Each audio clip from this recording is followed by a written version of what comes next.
Emergency podcast. আসলে আমরা সাধারণত আমাদের উদ্দেশ্য হচ্ছে প্রত্যেক শনিবার একটা ভিডিও করা, যে বিগত সপ্তাহে আসলে কি কি ধরনের ঘটনাগুলো আমাদের আশেপাশে ঘটছে সেটার উপরে আমাদের একটা মতামত এবং জীবনমুখী আলোচনা করা। এটাই হচ্ছে আমাদের গোল। কিন্তু কালকে সকাল থেকেই গার ভিতরে কেমন যেন একটু শিহরণ অনুভব করছিলাম যে আমাদের আশেপাশে কয়েকটা জিনিস কালকে থেকে ঘটতেছে, যেগুলো আসলে কিভাবে ঘটতেছে কোনো ম্যাথমেটিক্স বা কোনো ধরনের কোনো স্ট্যাটিস্টিক্স বা কোনো ডেটা সেটার আসলে কোনো প্রমাণ করতে পারে না। তার উপরে আবার রাত্রেবেলা যখন আমরা বাংলাদেশের শান্তিতে ঘুমাচ্ছিলাম, তখন পাকিস্তানের বিভিন্ন জায়গায় আমাদের প্রাণপ্রিয় প্রতিবেশী ইন্ডিয়া হচ্ছে নাকি ক্ষেপণাস্ত্র মারছে। তো এইটাতে মোটামুটি আমরা এখন একটা ফিল পাচ্ছি, ভাইব পাচ্ছি যে যুদ্ধ একটা হতে পারে, এবং আমরা আমাদের বয়সে একটা যুদ্ধ পাবো না সেটা আসলে ইটস ভেরি কি বলে এটা রে, আনসার্টেন। Uncertain uncertain. তো আজকে এটাই হচ্ছে আমাদের টপিক। প্রথম যে বিষয়টা নিয়ে আমরা আজকে আলোচনা করব, যে আসলে খালেদা জিয়ার বাংলাদেশে আগমন।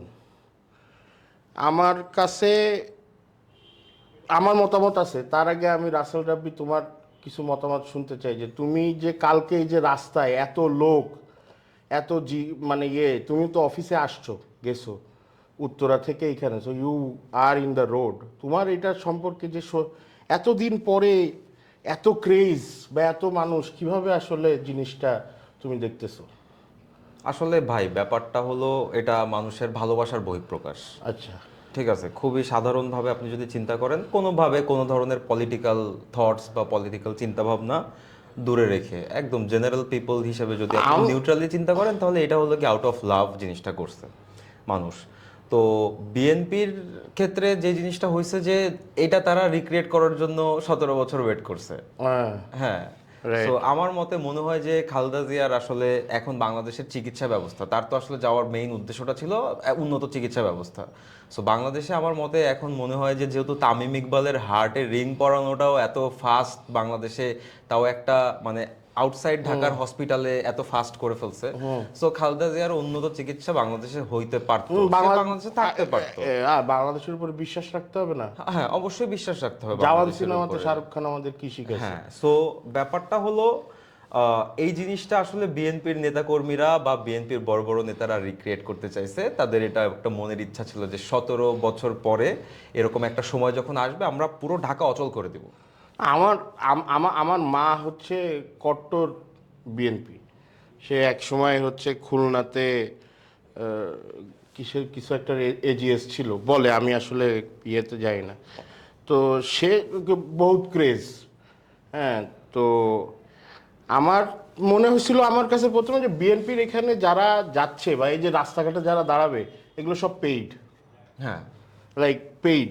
কারণ 17 বছর পরে হু আর দিস পিপল, লাইক বা হঠাৎ করে তো আর মনে করো যে 2 দিনে ভালোবাসা আউট জাগ্রত অফ হয়ে যায় না। Nowhere where the spark is coming from. তাই আমরা মনে হয় লাস্ট দেখছিলাম যে কোনো এক সময় খালেদা জিয়া বা বিএনপির ইয়েটা দেখছিলাম যখন আমরা একদম নেদা বাচ্চা ছিলাম তখন। তারপরে থেকে আমাদের তো হিস্ট্রি নেই, তা আমাদের পরে তো ইয়েই নেই। তো এরা কারা? আমি মনে করছি সব পেইড। কিন্তু কালকে এই যে বারিধারা ডিএইচএস এর রেলগেটের এখানে আমি দেখি কি এক রিকশায় এক ভদ্রলোক আর তার স্কুলে পড়া মেয়ে হাতে একটা বিএনপির প্ল্যাকার্ড নিয়ে যাচ্ছে। আবার মেয়েটা স্কুল ড্রেস পরে। মেয়েটা স্কুল ড্রেস পরা, তা আমি চিন্তা করতেছি ওই মেয়ে তো জীবনে খালেদা জিয়ারে দেখেও নাই না। 17 ইয়ার্স। এবং খালেদা জিয়া এখন যেরকম মানে দেখায় আর বয়সকালে যেরকম দেখাতো, ও তো এখন দেখলে ভয় পেয়ে যাবে।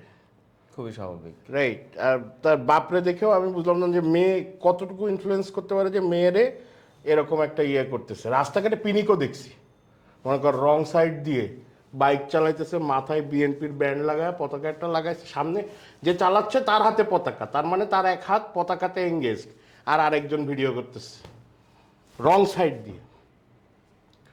এই হচ্ছে পিনিক। আর আমার ঘটনা হচ্ছে যে তার মানে কি দেশে ফেরত আসবে এরকম, বা তোমার এই বিষয়ে কি মতামত? সেই যে এত মানুষ দেখছেন, এগুলো আমি যেটা শুনছি, হ্যাঁ, আমি হাঁটতে হাঁটতে রাস্তায় ধরেন আমার একটা অফিস পর্যন্ত আসতে আসতে আমার একটা মানে ইয়ে আছে, রুট আছে, সেখানে আমার হেঁটে আসতে হয়। হ্যাঁ, সো আমার ওই রুটটা ওই দুই সাইডে মানুষ যেহেতু ছিল, so আমার ওই রেডিসনের পাশের ওই মানে ফুটপাথ হ্যাঁ, যেটা, হ্যাঁ, ওইখান থেকে হেঁটে আসতে হয়। সো অনেক মানুষ। হ্যাঁ, তো ওইখানে আর কি র্যান্ডম একজনের কথা শুনলাম, সে আসলে বলতেছে যে এই যে এত মানুষ তোমরা দেখতেছো, হ্যাঁ। এগুলা কি জানো, এগুলা হলো সম্মান। শর্মান ওকে। সো এইগুলো হলো এত মানুষ এত ভালোবাসে, এগুলো সব সম্মানের বহিঃপ্রকাশ। ঠিক আছে, এখন আমরা এখানে একটা কনটেক্সট দিয়ে রাখি যে এখন আমরা টপিক চেঞ্জ করব, টপিক চেঞ্জ করে খুবই ইন্টারেস্টিং জিনিসে যাব। সেটা হচ্ছে যুদ্ধ মামা বেঁধে গেছে, এখন আমরা কি করতে পারি। যুদ্ধ তো হলে আমার মনে হয় না যে এই দেশেও তো কোনো না কোনো একটা ইফেক্ট পড়বে। তো মনে করো যে ইন্ডিয়া চাপে থাকবে, ইন্ডিয়া যদি একদিকে চাপ খায় তাহলে ওই দিক দিয়ে আবার চায়না অবশ্যই প্রথম attack চাপটা করবে। আসবে হলো ইকোনমিক্যাল, হ্যাঁ, তারপরে জিও পলিটিক্যাল, হ্যাঁ, এই চাপগুলো তো আসবেই বাংলাদেশের উপরে। হ্যাঁ, এরপরে আছে ধরেন আপনার চায়নার সাথে পাকিস্তানের একটা অ্যালাই আছে, হ্যাঁ। ঠিক আছে, আবার এবং দেখ আমার কাছে মনে হচ্ছে কি পুরো একটা জিনিস সেট আপ হ্যাঁ, ইন্ডিয়ার, full মনে setup করো যে করা। চারিদিক যে দিয়ে হ্যাঁ, মামা ওই হ্যাঁ। যে কি বলে না যে কেচকি মেরে ধরে ওইরকম ধরছে। কিভাবে আমি বলি, ওই দিক দিয়ে চায়না মনে করো ওই দিক দিয়ে প্রেশার মারছে, ঠিক আছে, এদিক দিয়ে পাকিস্তান, নেপালের সাথেও সম্পর্ক কিন্তু রিসেন্টলি একটা খুব একটা ভালো না। তারপরে শ্রীলঙ্কা মালদ্বীপ ওইদিকে মনে করো যে হ্যাঁ, ওদের সাথেও ভালো সম্পর্ক না, বাংলাদেশের সাথে রিসেন্টলি তাদের অবস্থা খুব খারাপ। এখন মামা বর্ডার তো 6-7টা দেশের লগে যুদ্ধ বাঁধাবে পাকিস্তান, সৈন্য যাবে একদিকে দৌড়, মানে একদিকে একদিকে ফোকাস থাকলে বাকিগুলো তো ধরেন যে আপনার ডিফোকাস হয়ে যাচ্ছে, না না একদিকে সম্মান বাঁচাতে গিয়ে আর একদিকে আরেকদিকে কাপড় খুলে খুলে যাবে আর যাচ্ছে। কি। ব্যাপারটা এই হচ্ছে তেমনই। ঘটনা। তো বাংলাদেশের যেই প্রবলেমটা ভাই আমার হ্যাঁ। কাছে মনে হয় সব থেকে বেশি ফেস করবে, সেটা হলো আপনার চায়নার তো একটা ইয়ে আছে, মানে প্রবলেম ফেস করবে, যেটা সেটা এখন বাংলাদেশের অবশ্যই উচিত, বাংলাদেশের এখন পজিশনটা একদম ফুল টাইট রোপের উপরে। কারণ ইন্ডিয়ার সাথে মোটামুটি বাংলাদেশের একটা ইকোনমিক্যাল বা আপনার এই সম্পর্কটা আছে। আবার পাকিস্তানের সাথে ইন্ডিয়ার বাংলাদেশের রিলেশনটা কোথায়, কালচারাল এবং রিলিজিয়াস একটা টাই আছে এদের ভেতরে। সো বোথ এন্ডেই মনে করেন যে আপনার এখানে ব্যালেন্স রাখতে হবে বাংলাদেশের। যে কোনো এক সাইড গেলে মনে করেন এইদিকে হয় ইকোনমি আর অন্যদিকে রিলিজিয়াস একটা সেন্টিমেন্ট। না কি আমার আমার কথা হচ্ছে যে এখানে আমাদের একটা গেস্ট আছে, হ্যাঁ, গেস্টরে ডাক দিলে তুমি বুঝবা যে আসলে সেন্টিমেন্টটা তো তুমি মনে করো যে পলিটিক্যালি ইকোনমিক্যালি বলতেছো। আমাদের একজন গেস্ট আছে, তার একটা ভিডিও আমরা এখানে শেয়ার করব, এই আমার কথা বলার পরে আপনারা দেখবেন এই আমাদের কথোপকথনের মাঝখানে, যেটা এজ এ ট্রেলার, যে একজন আসলে গাজী, যে আসলে এই যে আমাদের আগস্টের জুলাই আন্দোলনে সে একজন ফ্রন্ট লাইনের যোদ্ধা, তাকে আমি দেখছি যে সে নিজ হাতে যুদ্ধ করছে, গ্রেনেড তার চারিপাশেই পড়েছে, সে ওখান থেকে দৌড়ায় আসছে, কোনো রকমে পিঠ বাঁচায় আসছে, সে একজন গাজী। এবং সে আজকে সকালবেলা আমারে কি বলতেছে যে ভাই আমারে কিন্তু কেউ ঠেকায় রাখতে পারবে না, আমারে যদি ওই দিক থেকে নেওয়াজ শরীফ ভাই বলে যে ভাইয়া আগাও, আমি নিজ তত্ত্বাবধানে সেখানে চলে যাব। সেখানে গিয়ে আমি মনে করেন যে বন্দুক গ্রেনেড যা লাগে আমি ওই জায়গায় গিয়ে যুদ্ধ বাধায় দেবো, ভাইয়া ইন্ডিয়ার সাথে কোনো ধরনের কোনো ইয়ে নেই।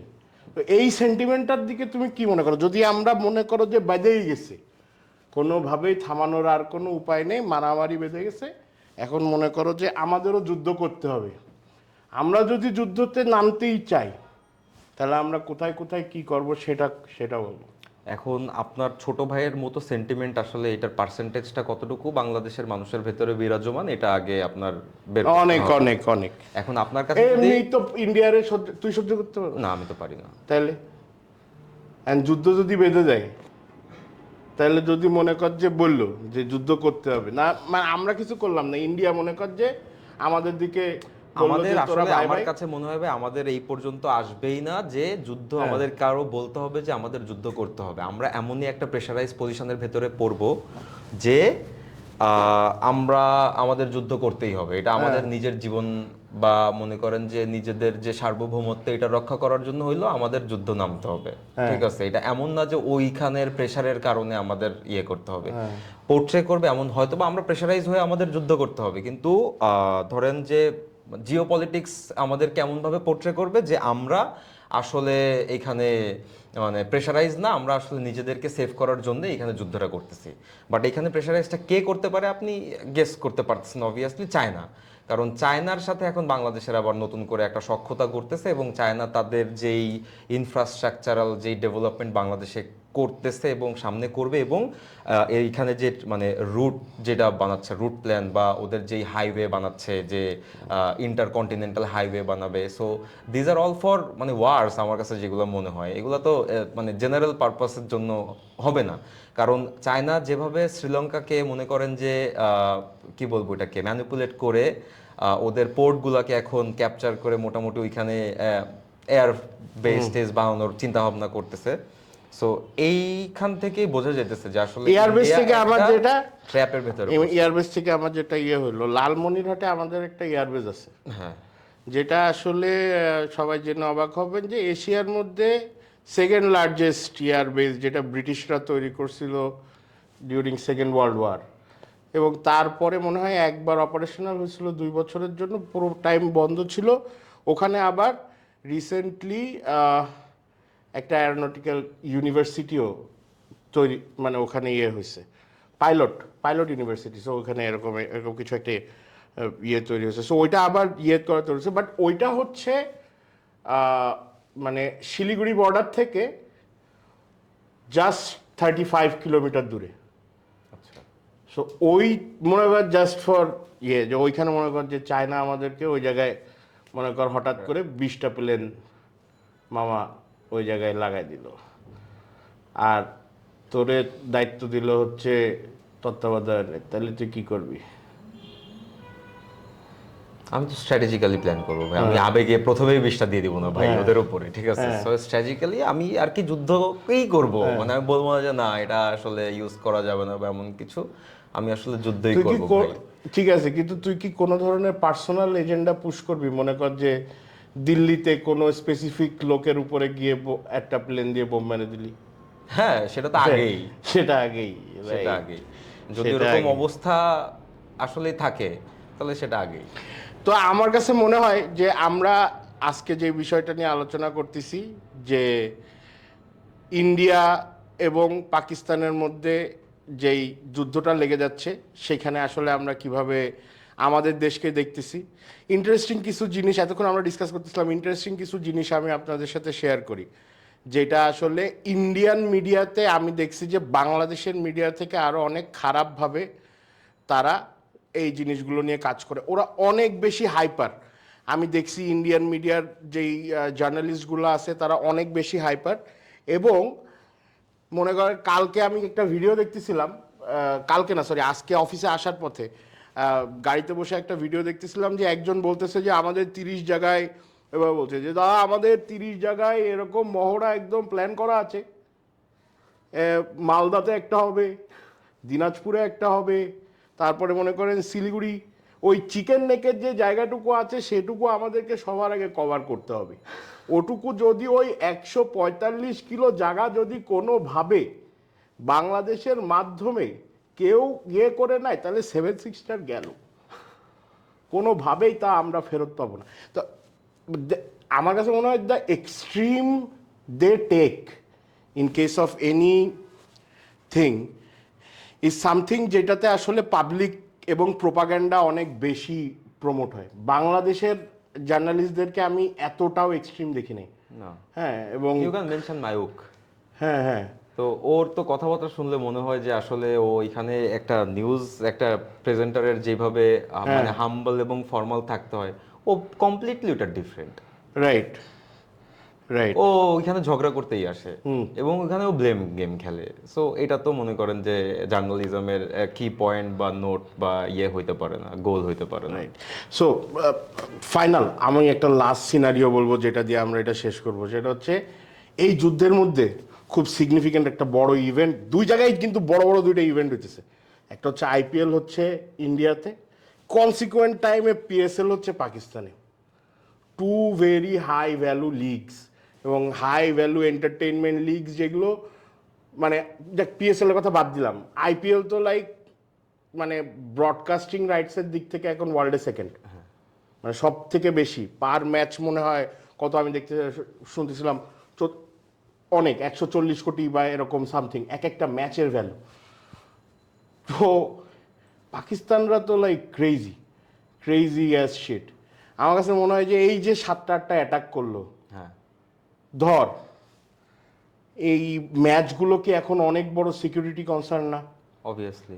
লাইক আমার কাছে মনে হয় যে ওরা এইটার থেকে বড় মানে কি বলবো ক্ষতি ইন্ডিয়ার জন্য হইতে পারে না যে কোনো একটা আইপিএল ম্যাচের স্টেডিয়ামের মধ্যে মনে কর যে একটা আত্মঘাতী বোমা হামলা হয়েছে, পিপুল ডাইড, আর মনে কর যে আরো খারাপ প্লেয়ার প্লেয়ার কোনো একটা scenario, আহত হ্যাঁ। হয়েছে, আইপিএল যাবে।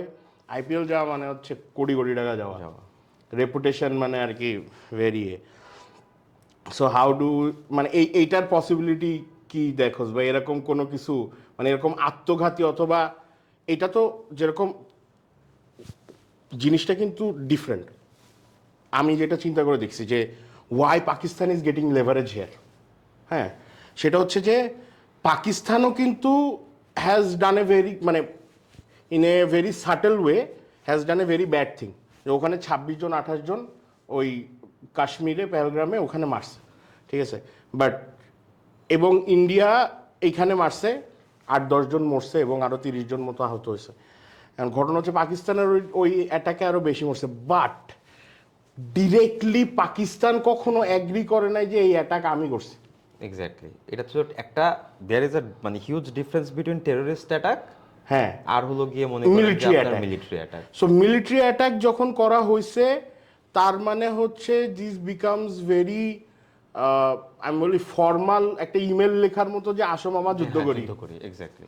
আসো মামা যুদ্ধ করি, ঠিক তো আছে। ইন্ডিয়া চাইলে ওরা ওদের শিবসেনাদের পাঠায় দিত, এরা যেমন হ্যাঁ। লাস্কারে তাই আবার পাঠাইছে, তুমি শিবসেনা শিবসেনা পাঠায় দাও। 10টা ছেলে হলে মনে করো যে অথবা একটা মসজিদে গিয়ে মনে করো যে ওই জায়গায় একটা উল্টাপাল্টা কিছু একটা করলো।